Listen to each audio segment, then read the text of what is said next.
Hey guys, what's up? This is Big Benedict. We're on Chapter 13, The Underworld Abyss. You're going to notice that several of these introductory parts are sped up for the first few phases. Part of me regrets having to do so, but it's just because it's very tedious. The reason why I regret it is because I really enjoy this stage. I think it's badass. It reminds me of Contra somehow. The level design and the art design, actually. Alright,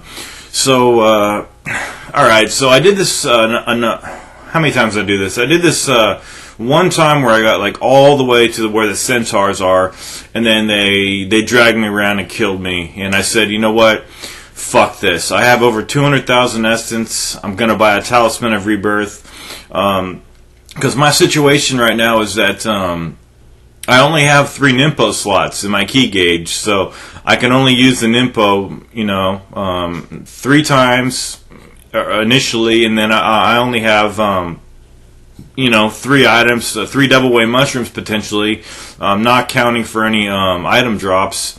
So I figured that I might as well get a Talisman of Rebirth, just to get it like a kind of a get out of jail free card, and also to have 3 more uses of the Nimpo, because this is very tedious and very long. In Sigma 2, they actually give you a checkpoint where the cutscene is with Alexei, but here there's no checkpoint anywhere. So we have marionette demons for this phase, and the next phase, followed by chainsaw bazooka zombies, followed by demon spawns, the yellow Van Gelfs, the gold Van Gelfs rather, and then we have a batch of centaurs. And these battles are really hard because we're dealing with very narrow corridors. So what I would recommend, since by the way, the shop in this level, they give you one shop, and it's at the very beginning, so you have to prepare in advance because there's no other shop until the next stage. So what I did was I purchased everything I could. Pretty much I maxed out everything. I bought everything at the store, even including a Talisman of Rebirth. And before I went to this area, I equipped it, knowing that I would only be using it on the centaurs. I would just allow them to kill me, because I know I would probably be needing Nimpo over there, so I would let them kill me. Now, your strategy is going to differ. By the way, these marionette demons, I used the Luna for the longest time, and this weapon is just far superior because it's going to give you the distance you need. The Lunar's UT, it doesn't make you be like right next to the enemy, but you kind of have to be a little bit close to these guys. But with the scythe at level 3 or any level for that matter, it just you can be pretty damn far away from them, and that ground thrust, it's going to do some massive damage from far away. So usually like 2 or 3 of the UTs are going to kill these guys. Maybe your health will be a little bit longer than mine is, since I have 4 Lives of the Thousand Gods, which I haven't used yet, and which I'm going to save for the final level. But I figured that, you know what, I'm going to use a Talisman of Rebirth on this area here where there's no checkpoint whatsoever, and where the threat of dying is a lot higher. And then because I know I'm not going to need a Talisman of Rebirth on any of the sections after the save point. That's an issue. You don't want to go item heavy, especially with that store only having 1 placement in the very beginning of this level. So a very good strategy is to I think the cutscene is prior to these guys here. So what you want to do is buy 30 arrows from the shop if you need to. Buy any arrows you need to from the shop, and then just snipe these guys. You don't want to go toe to toe to these guys. The one kind of benefit of these doors opening is that you can go far away from the enemies and snipe. You see, like this entire time with these guys, they didn't even fire a single cannonball over here. And yes, I did. Like most of my arrows, they took away the gun from these guys, so they couldn't shoot me. But from this distance, they won't shoot you. So this guy's going to skulk his way over here. He's no threat. I'm fully aware of him. I'm just trying to take out the other guys that have guns. and then this guy. Yeah, I love this level. We're getting to the final stages. It looks like I'm going to be able to finish this guide before God of War Ascension comes out, because this level and the next level, they're pretty short levels. I mean, compared to the last level, the previous level was short too. But here we got a couple of, like 3 guys that are crawling around here. They look innocuous, but they're very dangerous up close, because not only can they grab you within melee range, but they seem to be a little bit more aggressive with their cannonball shooting. So up here I made a mistake. I switched to the wind blades. I wanted to throw a piercing void right there. Big mistake. Didn't do jack shit right there. What I like to do is kick the door open, immediately toss a void. I only like tossing 1 void though, so I wasted an impo there. And I was hoping to get Nimpo drop from Shuriken, IS Shuriken kills over here, which you get very frequently, but of course I didn't, because the game doesn't like me right now. So definitely have purchased 30 incendiary shurikens from Miramas's shop, and then just throw these things. Like 2 well placed incendiary shurikens will just demolish these guys. Sometimes you're gonna wait. Just try not to. Yeah, watch out for that right there. The first one of those fireballs stuns you. Then the second one deals massive damage. It's crazy. Like right there. Damn. So kind of fall back if you want to try to get your health regenerated, like I did right there. Wasted a shuriken. You are going to waste shurikens. Sometimes I like to stand on the ground and then throw them, and it seems to waste fewer of them right there. But I don't like standing on the ground too much, because I don't want to get stomped on. I like to move around. Moving around is really important on this section, on all these sections before the save point. So equip the Inferno up here. And at this point, I was inclined to just have the game kill me, but I wanted to get a UT off the bat, and I wanted to make sure I used what Nimpo that I had. So a 360 UT would be more preferable to what I do over here, because sometimes these guys do their projectile attack with their own weapons here. So I like to do a UT and then cast the Inferno here. The reason that I'm using a Talisman of Rebirth over here is simply because I died over here, and I got so pissed off because I made a lot of good progress. Even though you see right here, I got grabbed and I said, you know what, just screw it, just kill me, let me use some more Nimpo, fill me up. A $50,000 Talisman of Rebirth is expensive, I will admit that, but you're going to get a lot of money.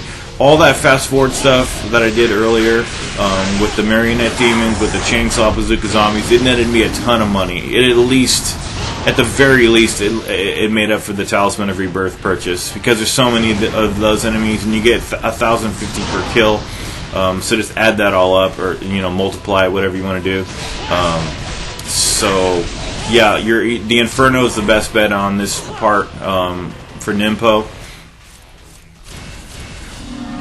because it can target 3 of these guys, and I'm not sure. I think like one of them will take them out. So thank God we got a checkpoint coming up. But you definitely want to come over here.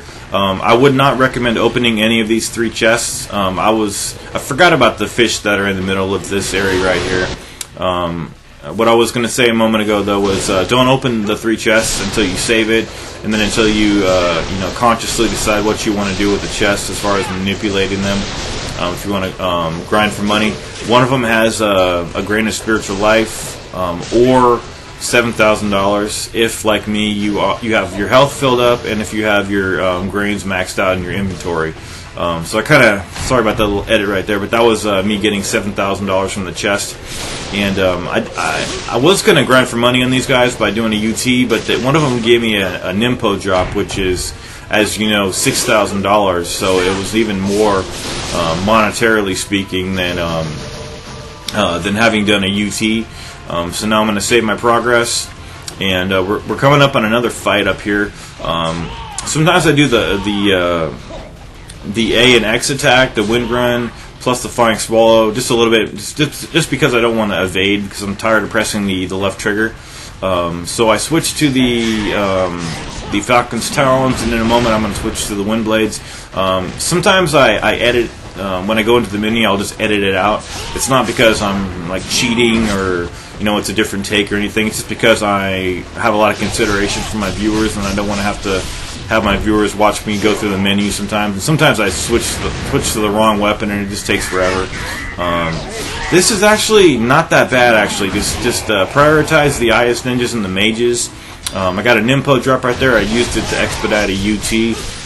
This worked out really well. It really did. I didn't have to go item heavy here. So once I OT this IS ninja here, all I have left are these gray ninjas. And what I'm going to do is I'm going to grind for money on these guys. So I didn't follow through with that attack right there because what I wanted to do is forward Y to delim him. That always works. You can also try to get a parry attack, and that will also delim them. But sometimes your parry, it's pretty much luck based, but you have to have a little bit of skill when you're going in for a parry. But I'm going to do forward Y. See that forward Y? Delimmed him. Now I'm just going to just kind of hang around him, do a UT, get all my money. So you get about $700 rather than $200. So why wouldn't you do that? Even that little final attack killed those two foes right there. Really good. So I'm going to press forward Y again to take care of this guy. Forward Y. There we go. Delimbed him. Jump away from him. Charge my UT attack. These guys are the undead version, so do not let them grab you. That's all I can say. It hurts really bad. Alright, moving right along, you definitely want to save your data here. And then interact with this crystal skull. This will appear here if you've collected 30 crystal skulls. And I honestly don't know what to do with that. I just cleared the game, and there was nothing related to that, so I don't know. I'm going to have to do some more research about that. I'm sure somebody knows what it is. A search on YouTube could probably tell me the answer in a few minutes. Okay, so we're in the area where the sacks are. In Sigma 2, not all of the sacks have enemies, but in this game, they sure as fuck have enemies in every sack. So there's going to be 3 instances where you have Shadow Ninja Reietsus, possibly 4. What else? What else to say about this? Some of the sacks will contain just standard gray ninjas. Some will have melee ninjas, totaling 3. Some will have 1 melee ninja, like this one right here. But the best thing you could possibly do here is go right up to a sack, and then prepare your 360 UT charge. And then when you're in that animation, make sure you're tapping the Y button to Azuna drop anybody that you can connect with, and it will always connect with somebody. But the chances of you getting an Azuna drop are great, but they're not guaranteed. It's just one of those random things that they put in this game. It's really badass, but you don't always Azuna drop. It's kind of luck based. Well, it is luck based. So this chapter and the next are fairly short chapters.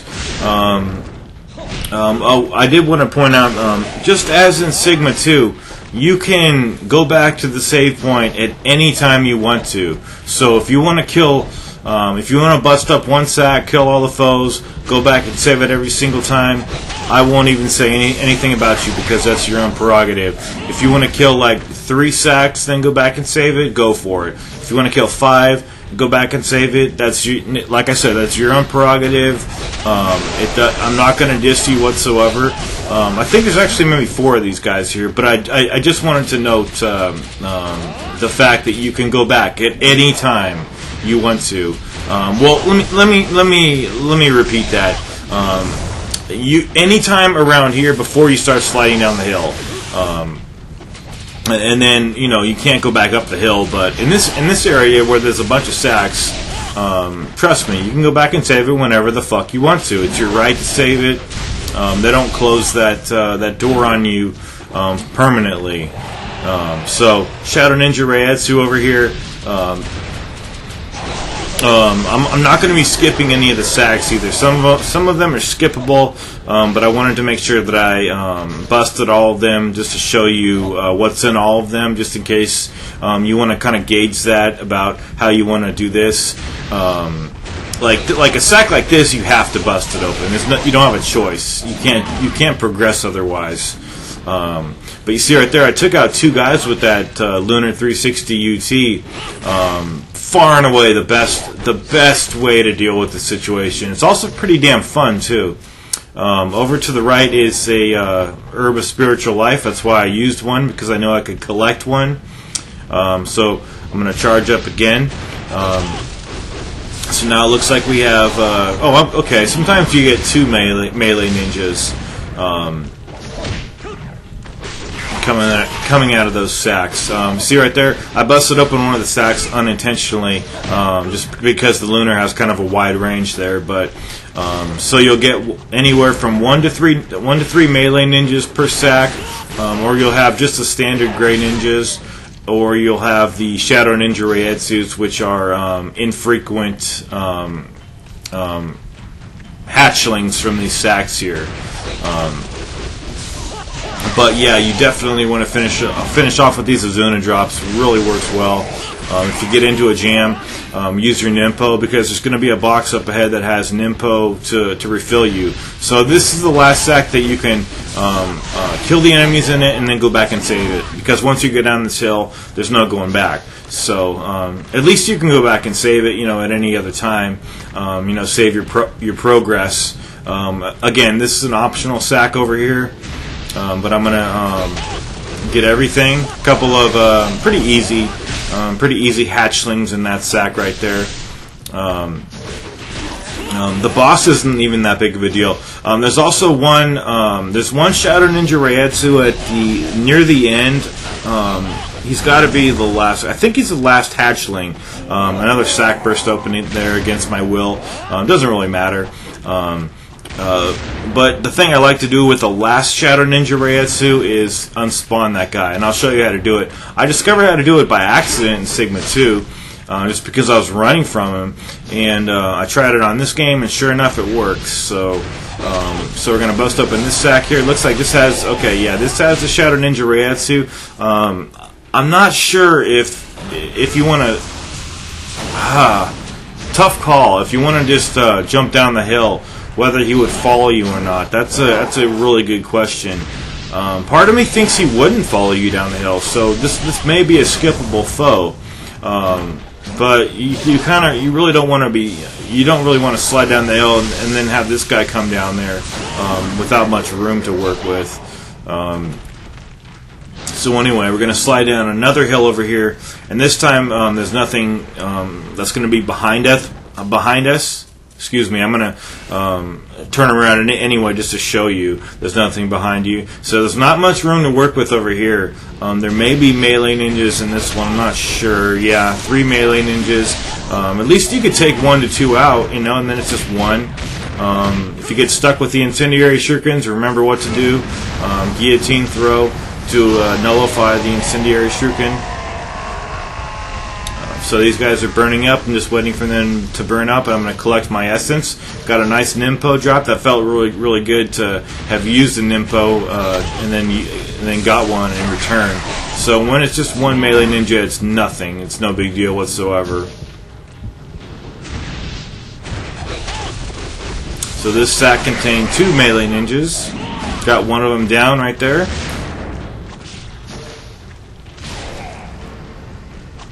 And then this guy looks like he's delimbed. So I guillotined through him and then nullified the IS. Try to get a health drop from him, nothing doing. This might have the Shadow Ninja Reiatsu. No, it just had Gray Ninja. 1 Gray Ninja. Not too bad of an issue whatsoever. So, looks like we're coming up on the Shadow Ninja Reiatsu. So what do we have next? It's always a kind of a surprise what you got in here. This is actually really fun. I enjoy this level. I enjoy the brevity of this level. I enjoy it just looks really cool. It looks alien to me. Especially these sacks right here. So let's see what we got in store for us. Okay, another one of these guys. You know what? There's more of these guys in this game than Sigma 2, but can you really be surprised about that fact? So, don't hold back on the Nimpo. If you want to void this guy, go ahead. See, I don't even aim right here. On that void, it killed him. Wow. These guys have less HP than the guys on chapter Quickening Devastation, chapter 10. I don't know why that is. But I'm pretty sure this is not the sack that has the last Shadow Ninja Reiatsu. This probably has melee ninjas. Yeah, one melee ninja right there. So, the next sack, let's see what we got in store for us.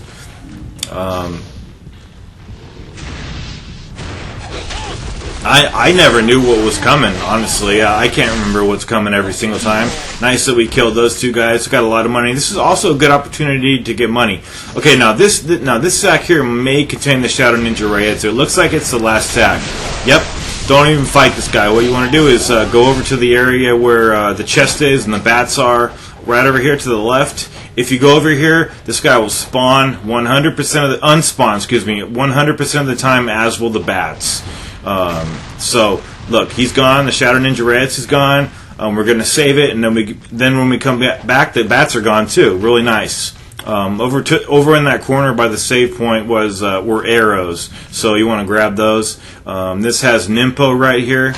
If you've got 4 slots in your key gauge, it's probably only going to give you 3. So fortunately for me, wow, it looks like those bats didn't unspawn. So if you want to grind for money on those guys, be my guest.